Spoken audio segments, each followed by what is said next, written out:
Why, what? Why the fuck is Gura a cat? Because she wanted a cat. She wanted cat ears. She's mentioned in a previous stream that she wanted cat ears.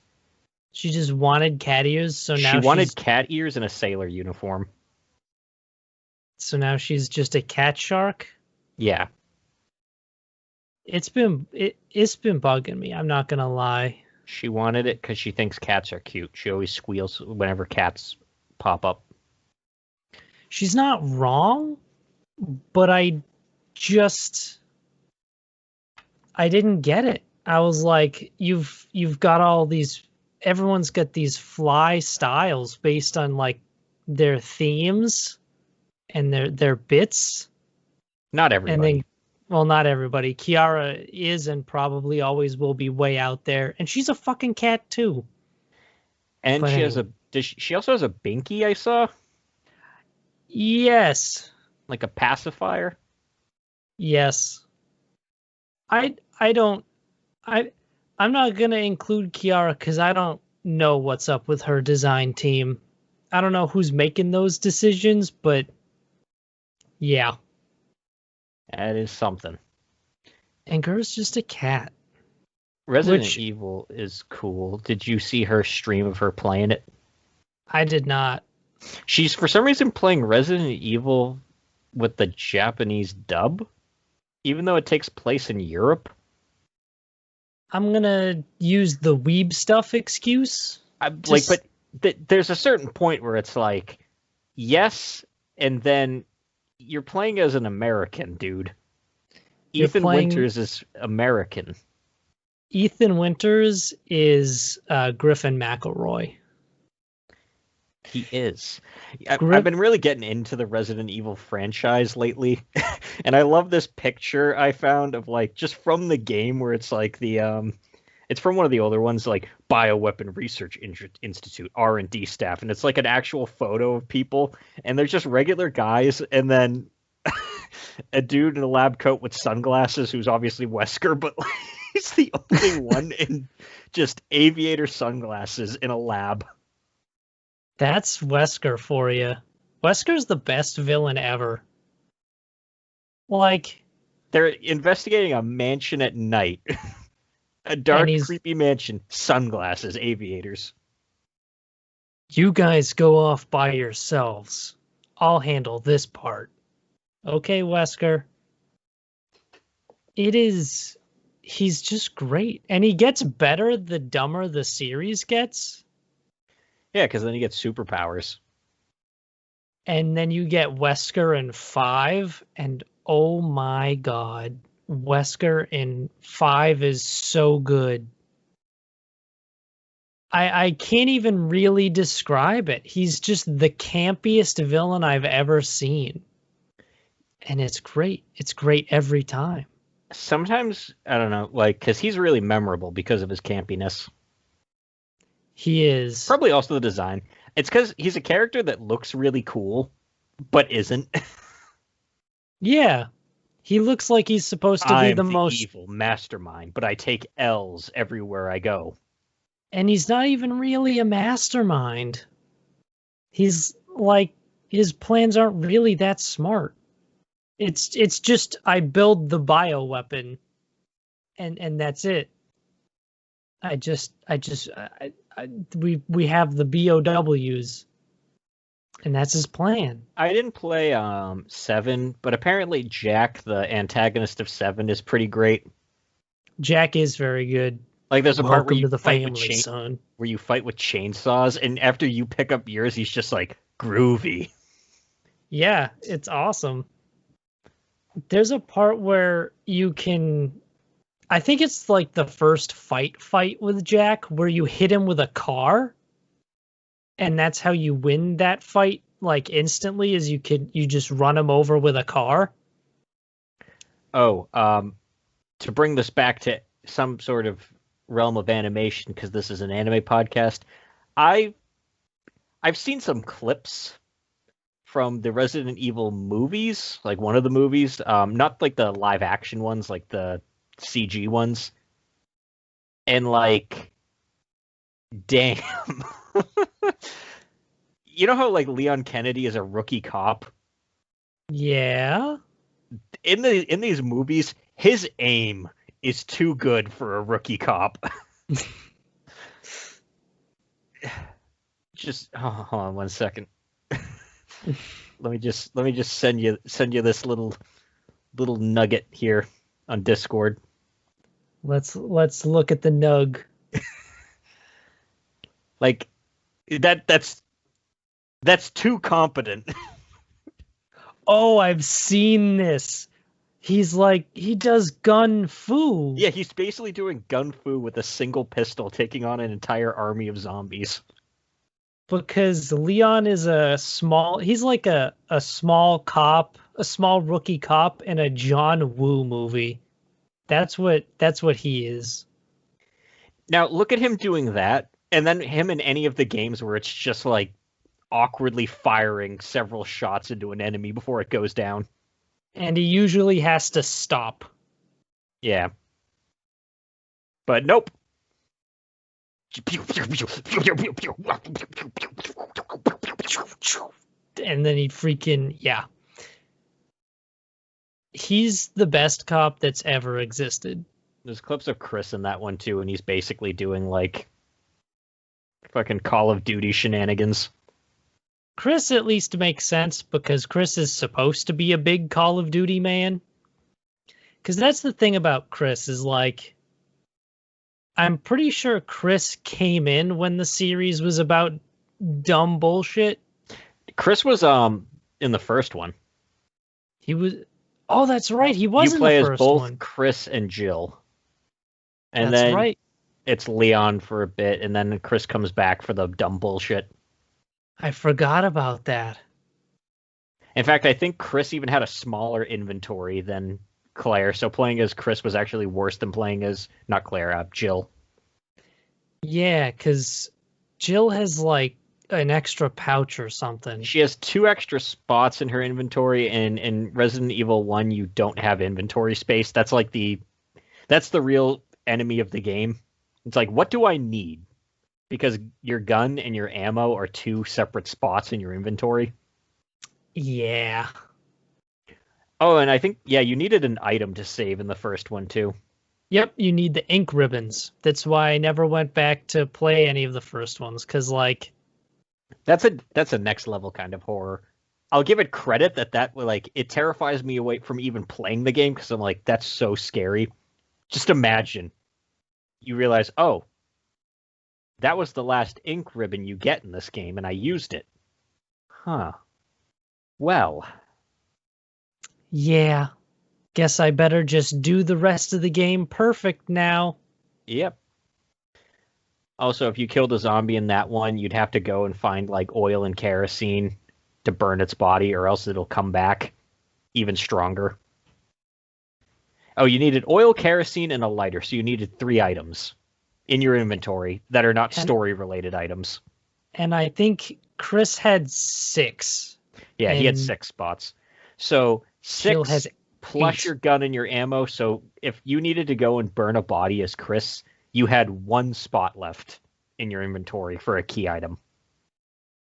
I'm trying to remember. I don't know if you could drop items and have them just stay, or if it was like, if you drop this, it's destroyed. I think there was maybe a spot in the save rooms you could leave stuff. I would certainly freaking hope so. Because that's malicious. That's just evil. Resident Evil. Bam! Wow! Put on my aviator Wesker sunglasses. You throw your Wesker sunglasses up in the air in slow motion and like flip kick them so they bounce off of a wall and perfectly land on your face. Yeah. That's the Albert Wesker we all know and love. But this is not a Resident Evil podcast, but Resident Evil 8 came out and it's pretty good. Yeah, it's neat. It's got like werewolves, and there's one guy with a big hammer who's Magneto, and he's pretty cool. Mr. Winters. You seem promising, Mr. Winters. Mr. Winters. Everyone is... Whatever. It's not a Resident Evil 8 podcast. But it's an anime podcast, but you probably like video games. Those usually go hand in hand. You know what I mean? And Yeah. many people are that are one and not the other. Well, less of people who like anime that don't play video games. Yes. But this is called the Protagonist Seat, and it's a podcast about seasonal anime. It is. First show on the list. Don't have it in front of me, but I believe it is 86. It is. It is 86. So, up until this point, this show has been probably my least favorite on the list. Like, nothing against it. I just thought it was, like, it was fine. Then this episode hit, and I'm like, oh, this got good. Up until now, it was kind of by the numbers, to be totally honest. Yeah, because I didn't think it was very interesting, just them. Obviously, they have the whole racism overtones thing to it, but I just didn't think it was that interesting, them having, oh yeah, they're forcing people they don't like to fight mindless robots. And I knew we expected something was going to happen, but I did not expect that the robots were powered by human brains. Yes. That was something, and that's kind of terrifying. And it's like that's just something they did too. It wasn't how they were programmed. That's something they figured out. And the robots, like, they take the brains of dead people and use them. And that's what freaks people out with Shin. That's why they had so many people go crazy or kill themselves, because apparently he can hear ghosts. Yeah. And he can hear all of them at all times. He's like, yeah, I can hear the entire empire. And that's how he freaking knows that the robots are near. He can hear the voices of the dead. I did not expect this. And we find out that his older brother was the one that saved Lena when her helicopter went down, and he was a pretty nice guy, but yeah, I'm assuming by the way that the plot's foreshadowing it, his brain is the one that is leading the robots. I'm convinced that it is either his brain or her dad's brain or just both. Yeah. And apparently the ones with their comrades' brains get taken sometimes, which is why he normally tries to go and, like, shoot them. Yeah. That it recontextualizes something so that it's a lot more interesting. Yeah, it's like, why do they need him, like, Undertaker to, like, do all that? It's like, oh, they don't want to have their brains stolen by robots. I wouldn't. That sounds pretty bad. Yeah, that's terrifying. Also, they're all convinced, the white people are all convinced that the war is just going to end in 2 years when everything turns off, but that is clearly not going to be the case. And what's going to happen when all of the 86 are wiped out? Are the white people going to fight? Probably not, because they haven't done anything in several... I don't know how long it's been by this point, but it's been long enough where they're not capable of really stepping in and taking charge in that sort of situation. Yeah, they're boned. They're going to get absolutely stomped if they try to step in and fight after. So it's up to it's up to Lena and her ragtag squad of 86ers to, I guess, just destroy them all. I really hope, just because it would be kind of cringe, that there isn't a scene in the next episode of her trying to explain to everybody that the robots aren't going to turn off in 2 years, and then because they're all going to be like, why? How do you have this information? Oh, one of the non-humans that I work with can hear ghosts. I also hope that doesn't happen. Because I don't want to just sit and watch that where I'm like, of course no one's going to believe that or going to care about that. She has to understand that no matter what, no one's going to believe her. Like, just... But she's been frequently naive. Yeah. Maybe we'll get some character growth where she's finally like, you know what? I understand that no one's gonna fucking believe me, so I can either solve this myself or we're all gonna die. The only person she's probably gonna tell is her friend. Yeah, her friend, maybe her uncle? Maybe? Yeah, she'll probably tell him, and he'll be like, you should stop listening to the 86s. Yeah, they're corrupting your brain or whatever. So now I'm super hyped to see what happens in this show. I was not prepared for this at all, and it's good. It's so cool. I like it. Yeah, I'm now way more invested in the show. Good job, guys. Yeah. I knew it had a big fan base, so I knew a bunch of people liked it, or at least the light novels, and for the longest time I was watching this thinking, why? What is really the hook here? Now I see. Yeah. Because there really kind of isn't. It just kind of is. And then they hit you with this, and then they hit you with brain robot zombies. Yeah. Zombie robots that eat your brains. Gain your knowledge. Eat your brains and literally gain your knowledge. Because even a busted up brain is still like more efficient for them. Yeah, that's the fucked up bit. Because Shin is even like, yeah, some of those brains are super rotted. So like, they're not always working up to capacity, but they'll take whatever. And it's like, ew. Ew.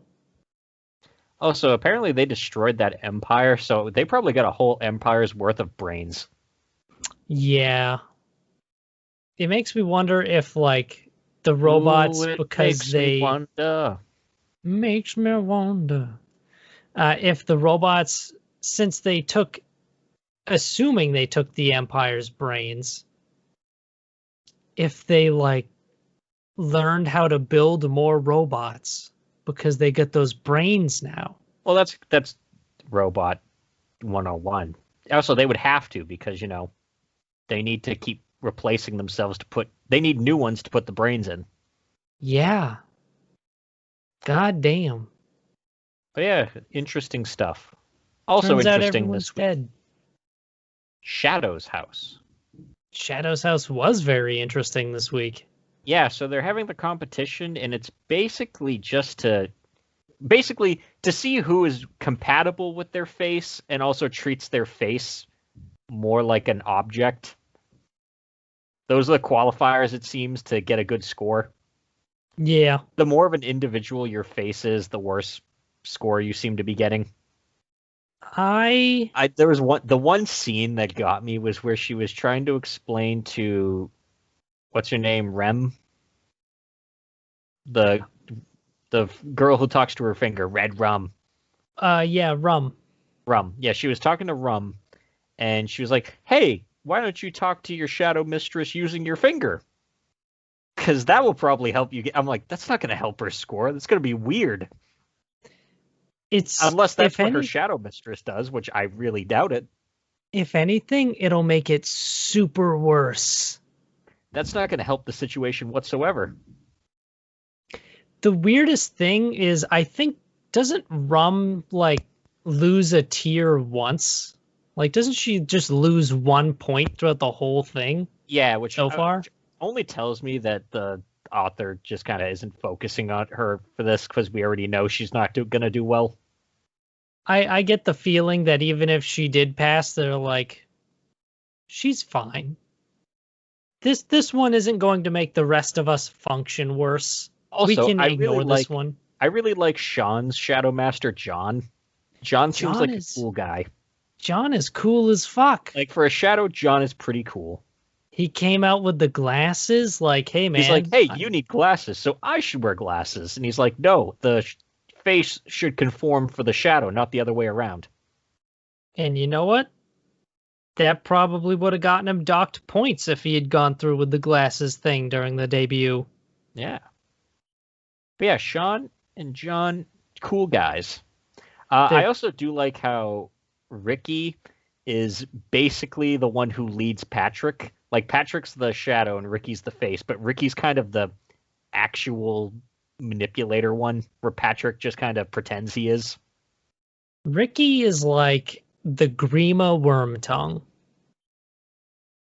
He just whispers the corruptions, the corrupting thoughts, and instructs the master. And they lose a point because during the dance part, because the guy Edward, the head doll guy, can clearly see that Ricky is kind of the one in charge.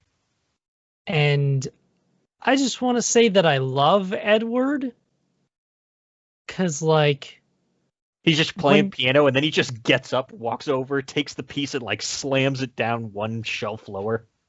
He's so extra, it's amazing. And when we first meet him, the expression on his face can only be described as fucking insane. Like, you meet him and his eyes are wide open and he's just staring at everybody, and it's like, this is a well-adjusted person. Yeah. Also, we meet Lou, her shadow mistress, Louise, and she is a narcissist. Very heavily. Hey, you guys should compliment my face.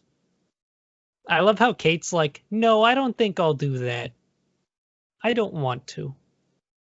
Kate also, I found something interesting, because what? Lou and Louise sound very similar, so I just wanted to check them. Like, I just wanted to see if all the shadows and the shadow and their faces had the same voice actor. They all do, besides Kate and Emilico.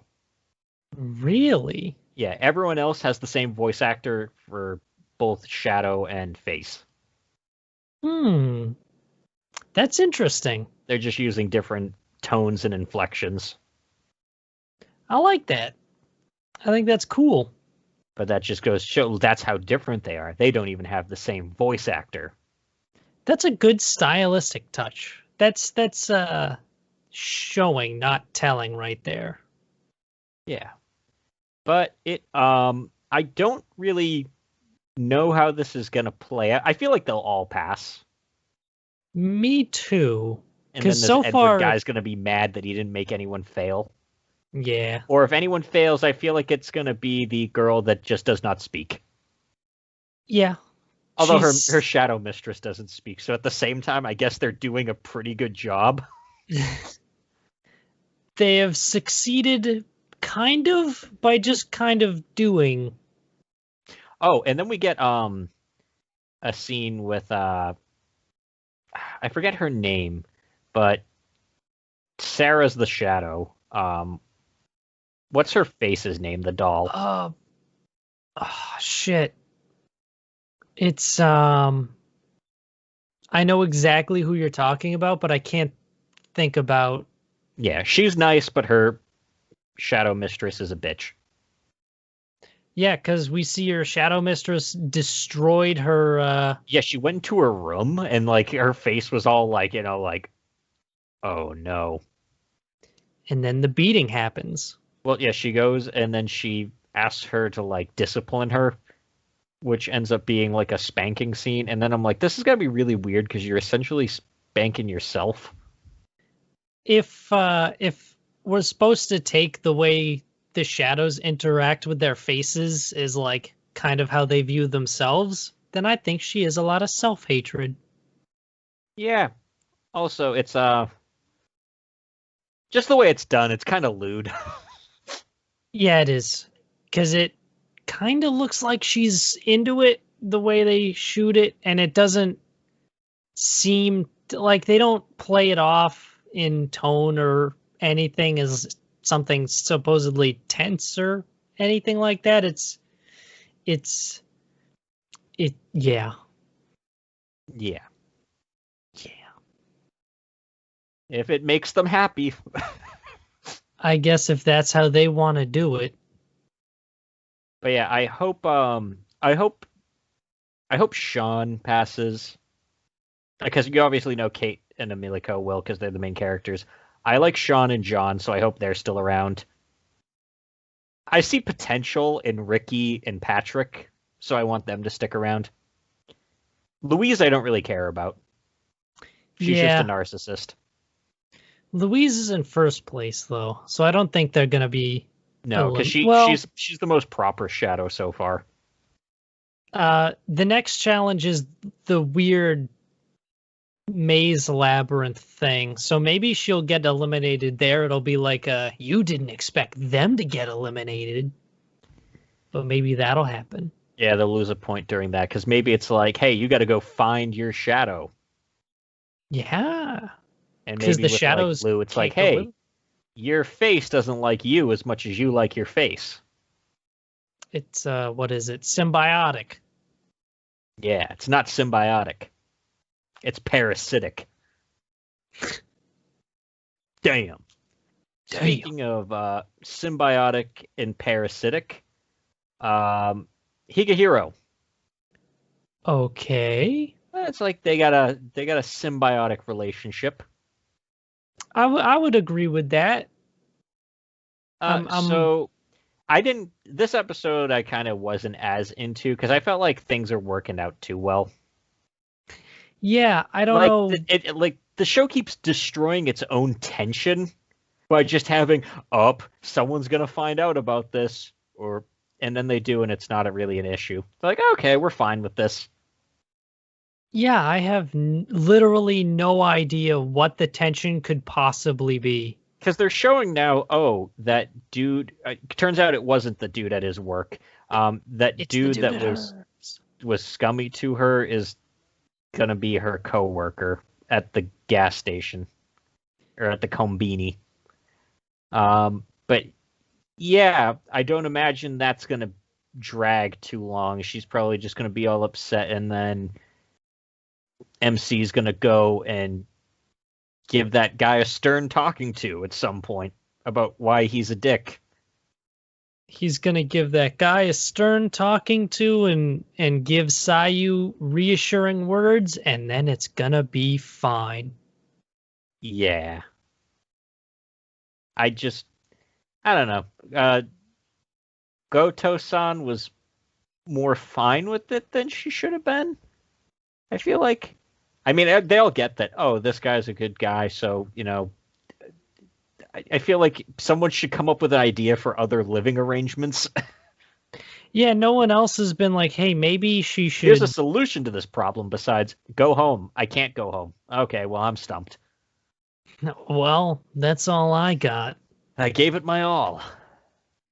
Did you, though? Or did you go for the most obvious solution and then immediately give up? Go home. No. Well, shit. That's all I had. I suppose you can stay. But we've got terms. I did like the part where she basically explains that she did have to do some really bad stuff before she came here. And that she's like, well, I would rather her be here than having to do that stuff. Yeah, they do a good job justifying it so that it's not like, all right, I guess everyone just agrees with it 100% for like no real reason.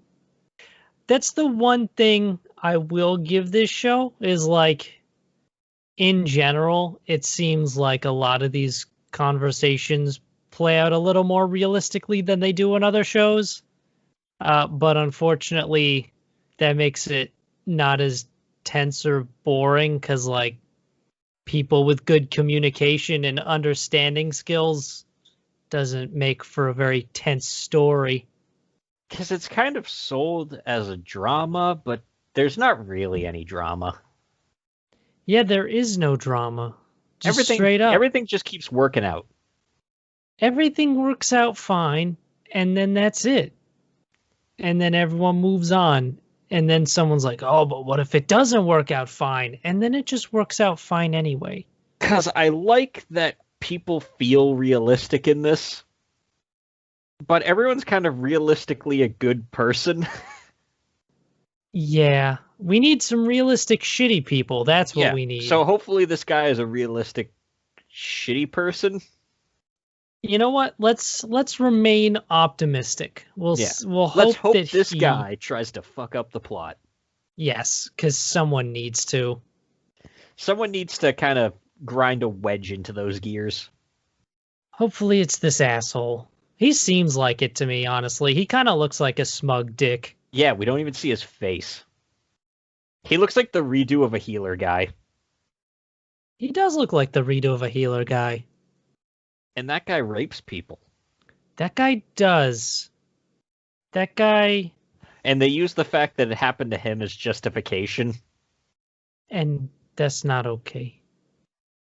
But it's just, it's edge. It's an edge fest. If that's what you're into, go check it out. Like Ari Ferretta.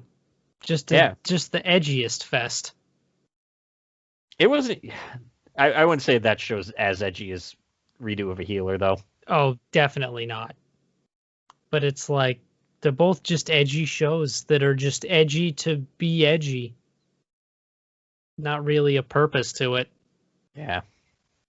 Yeah, I don't really have too much to say about the episode, just that I feel like we need some drama.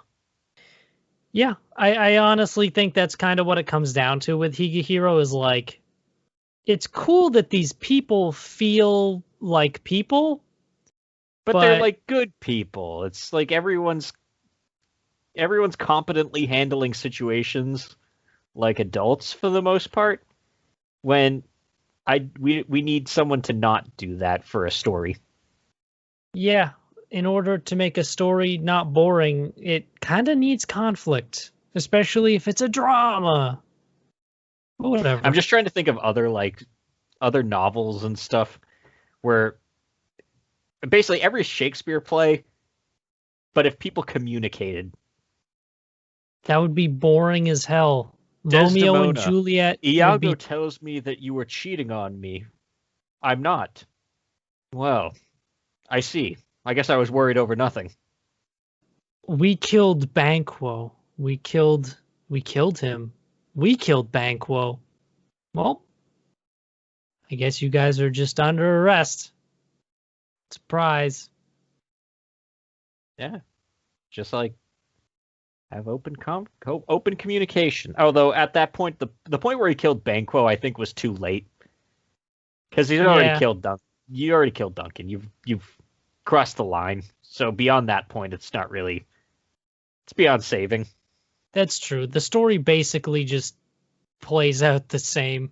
Othello is the big one for, hey, maybe you should just talk to your wife instead of just shouting angrily at her and then listening to your worm-tongued advisor who wants you to be miserable. Yeah. Romeo and Juliet kind of plays out the same, except for the very end. They wouldn't die. Yeah. Hey, I'm gonna fake that I'm dead. So, like, be cool about it. And then it's fine. It's an actual happy ending. And maybe, just maybe, I don't get quite as pissed off at Romeo and Juliet. I don't love it, but I don't hate it. It's definitely on the lower end of Shakespeare plays for me. Yeah. That was basically a Shakespeare major. So that's weird to think about.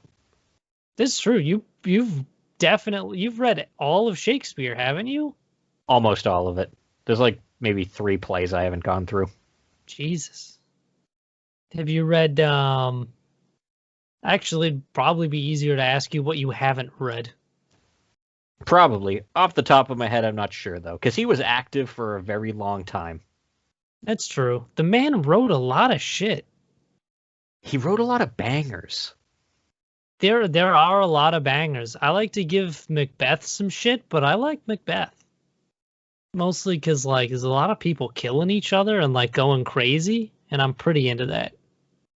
What's your favorite comedy? My favorite comedy? I would have to say... I don't know. I really like The Other Guys, starring... by Shakespeare.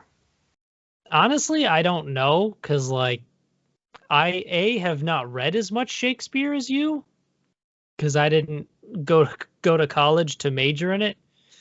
But B, I don't remember a lot of it. Like, I don't think we had to read any comedies of his in high school. Like, I'm trying to think of what you would have to read. I genuinely don't think we did.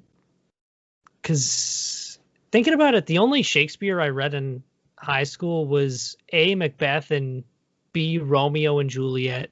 I don't like his comedies that much. Yeah. Mostly because they just kind of, how like comedies can feel dated. Yeah. There are comedies from the 1700s, or even earlier, I think like 1600s. They're comedies from the 1600s, so they feel very dated. Yeah, we're not going to get the topical references from the 1600s quite as good as... It's more just like stuff where it's like, oh, this is quite a funny scene because, as you can see, one of the lords is downstairs. The lords didn't often go downstairs, so for him to go downstairs to talk to one of the servants is quite a funny scene there. Maybe to Willie. Maybe to Willie. Maybe to old Willie. Oh, that weird mixing of like the upstairs and downstairs. You got lords and ladies talking to servants. I don't personally see the appeal, but like whatever. That's up to him. I suppose he's dead, so he can't hear us shit on his comedies. You know what his comedies lacked? Humor, jokes. They lacked farts. You're not wrong. I don't even know how you do that. Like, it's a play, so it's like fart on cue. How do you fit a fart into iambic pentameter?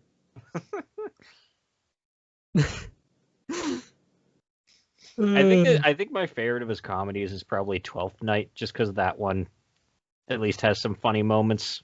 Because essentially, Twelfth Night is about like a twins, brother and sister. They get washed up in some place, and the sister pretends to be a man, like her brother, and all the comedy shenanigans that come with that. Okay, I can get down with that. Like, there's one funny scene where she has to duel a guy because he's like, "You've insulted me greatly, so we're dueling to the death." And of course, she's a lady, so like, oh no, I can't be doing something like that. But yeah, for the most part, they're just kind of like, I suppose if I really wanted to embrace being old and British, you might get like just a nostril like flare, like a quite. Indubitably. The classic. That's what people thought laughs were back then. They didn't even know what a laugh could be. That's just what British people think laughs are like. Just a snort. Not even. Like a half snort. And then just kind of like a smile and nod, like, yes. Yes. Quiet. I too see the relatability of the situation and find it humorous. Much like the situations in Zombieland Saga. Zombieland Saga is super humorous. Even though I can't really think of a time when I laughed at this episode.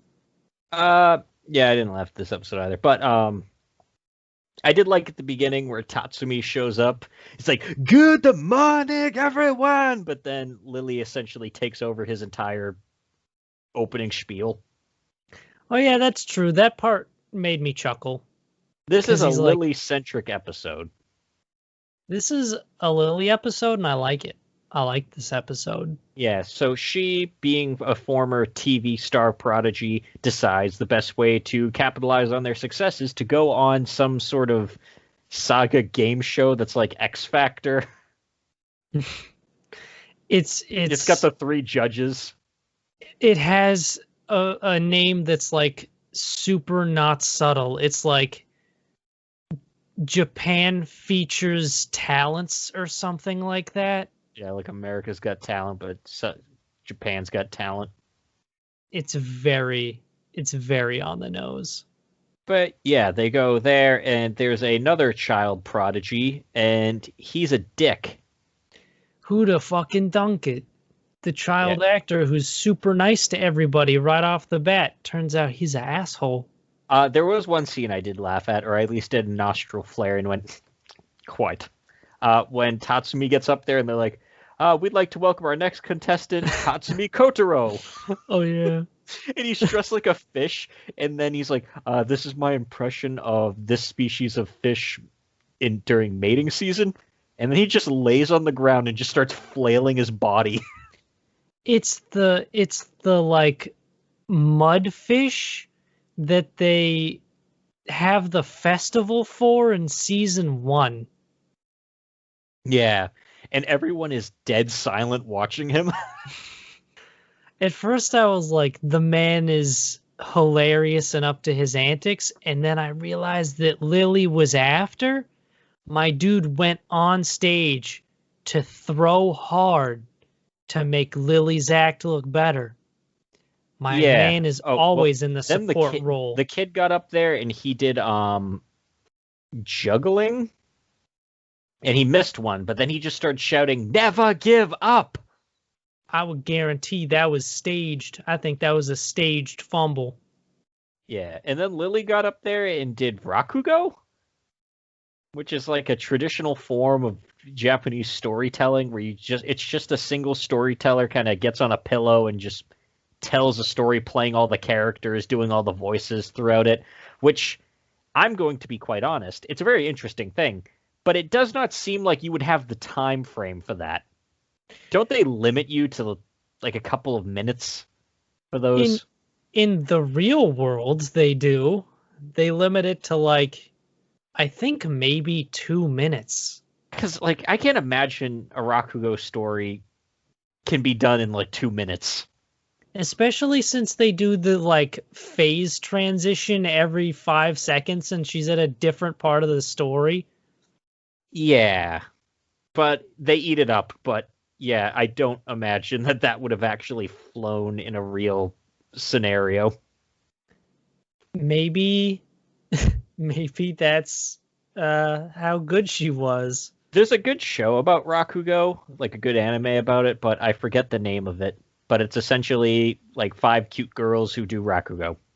I'm cool with that. They just hang out and then they do their stories. I'd be down for that. Then they have the singing part after. And she's planning on singing that song that her and her dad like, but that's what he sings. He does a super serial, like, emotional version of it. Oh, they have a conversation before, too, which is pretty interesting, where he talks about how he's like, all you other child stars only care about being cute. I'm looking towards the future. We're only going to be cute for so long. I want to be on Broadway. And I did think that was interesting because she's not even really mad at him because, in a way, he was kind of right. All she thought about was that, like, in the moment stuff. That's kind of why she died, because she forgot the fact that she was going to get old and hairy. Yeah, because let's not forget Lily is trans. Hmm. And one thing that I actually didn't notice until I saw that it was pointed out to me later is that Lily's hair and ribbon in this episode is the trans flag. Like her hair color and the design of her ribbon combined makes the trans flag. So that's pretty cool. Yeah, that's pretty interesting. I want to see people get super butt mad about it just so I can be like, hey, fuck you guys. Lily's great. Lily is a really well done trans character too. She is, because she is played just like a regular character. It wasn't even something that's like, it's not like something they need to bring up every episode either too. So it's like, it's just, that's who she is. Right. It is a character trait, and we know it's a character trait, but like they don't throw it at us every time. Just to keep reminding us. Like, did you forget? Yeah. Did you forget that her character, she is trans? It's something I need to remind myself. Because that's how they play it. And you know what? They do a good job. Good on you, Zombieland Saga. That's good representation. Yeah, probably one of the best in the medium right now. I would agree. But yeah, she essentially realizes in a way he's right, so she's not like mad at him or anything. Yeah, she's like, oh yeah, you do. Struggling with. I don't have to think about the future anymore because I'm a zombie. But yeah, you definitely do have to think about the future. But yeah, so he goes and he sings the song she was planning on singing, and instead of despairing, she goes and she completely within the span of him singing, writes a new version of the song. It's a scat version. Yeah. And it's way more upbeat, and everyone's actually really into it. He wins the competition still at the end, but hers eventually becomes the next big like TikTok video where everyone's all trying to do the dance. Yeah. So even though he wins the competition, she wins the long game. Yeah. And he's all upset at first because even though he wins the competition, he knows that he could have never have come up with that much stuff on the fly. But then she reassures him that, hey, you still won the competition. That means you're pretty good. Hey, you're pretty good. Yeah. It's a good show. She's a gracious winner. It goes to show that Lily still is the coolest. One of the best girls in the show. I would agree. I would say that the best girl always will be Saki. I still love that she has a thing for like a guy in his 60s. Yeah. The most flaccid pompadour ever. Who just rides on his car. It's perfect. It's just perfect. Yeah, it was a good episode. It's been a good season so far. I'll say it hasn't really blown me away. Maybe that's just because it's the second season of it. So, like, I'm already aware that it's a good series. But it's been good. Yeah, this one's not gonna surprise us, most likely. But it's just gonna maintain its good quality. And you know what? I'm cool with that. Maintain. Time to maintain quality. Speaking of maintaining quality, Iruma-kun continues to be good. Yeah. I'm glad we beat the annoying guy. We beat him, but he's still around. Yeah, he's going to join the student council. Yay. Yeah. Shut up. I hate that guy. And his whole song is my name is just his name, like my name is Ramarer. It's the worst thing ever.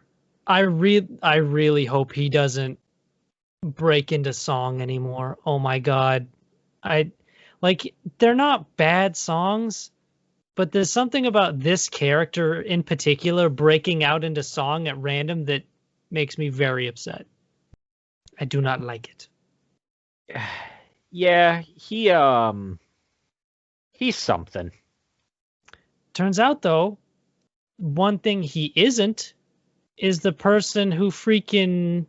Yeah, it turns out it was just some nerd. It was some nerd that did that to the president. Also, the thing that snaps her back is basically her realizing that she is in love with Iruma. Yeah. Surprise, surprise. Who'd have thunk it? Which we already knew. Yeah. Iruma. I'm glad it's open now. It's out in the open. So now we can have a proper non-competition because she wins. She just wins. Yeah. She just wins. She basically just jumps back into things and just yells at everybody, and everyone's super into that. Because I'm pretty sure people vote for her because they're all masochists. Everyone wants her to step on them. It's the RE8, just to tie it back to the boots beginning. Were made for stepping. It's the RE8 big tibby vampire lady step on me please syndrome. Except now it's a big tibby tall demon lady. The big tibby tall demon lady. It's okay. I'm here to tell you guys that it's okay. It is okay. So, you know what? Some people just want to be stepped on. Is that so wrong? No.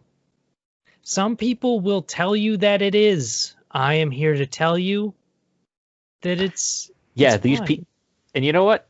If they keep telling you that, just step on them. Step on those people and show them what they're missing out on. Oh, but, Yeah, so she allows them to have their magical apparatus battler reinstated because she gives him the offer to actually permanently join the student council, but he says no because that's not his ambition. And maybe, just maybe, someone will come back someday. Yeah, that part where I'm like, no, come on, God, no, him? My man He is a terrorist. He full on did the terrorist attack. He's not coming back. He wasn't even he didn't even have any remorse at the end. In fact, he just kind of like spurged out to his own despair. Yeah.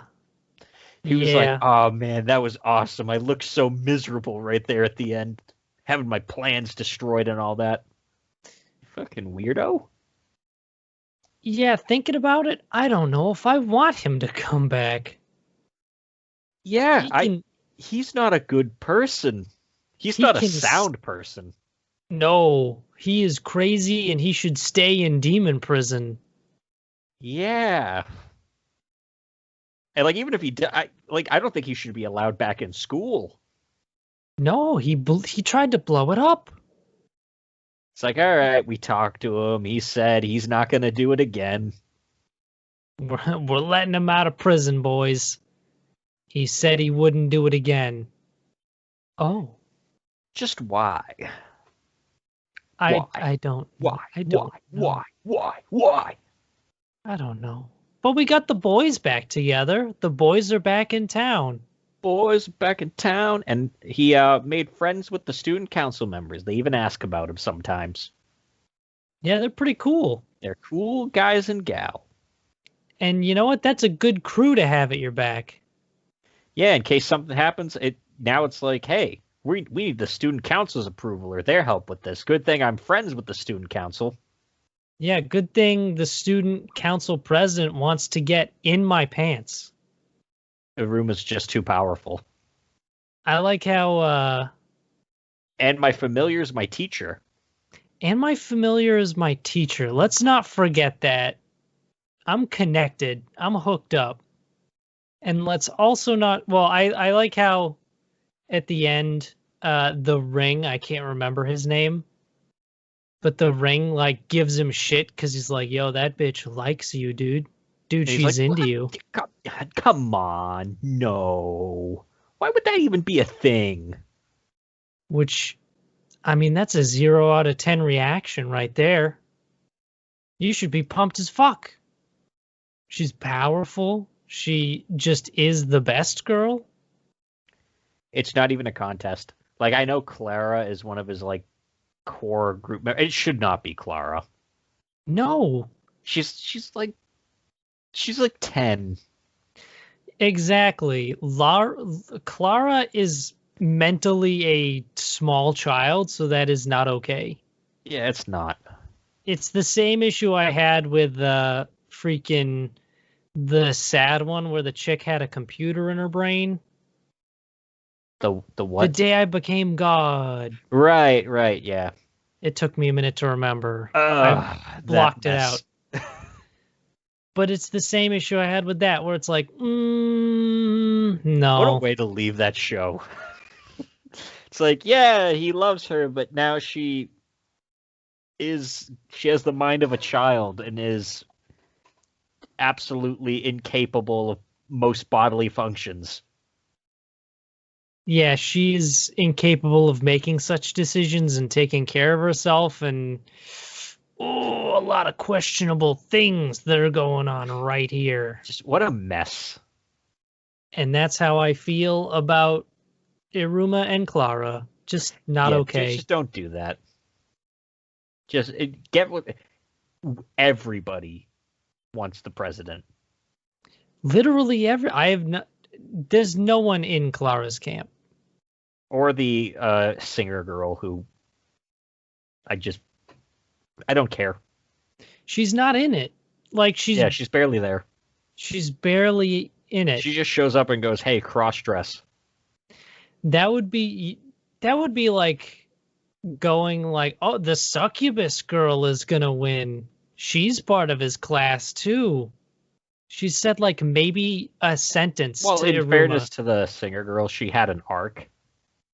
She did, but like I don't they don't interact outside of that. Like there's what, 2 episodes they had together and then that was it?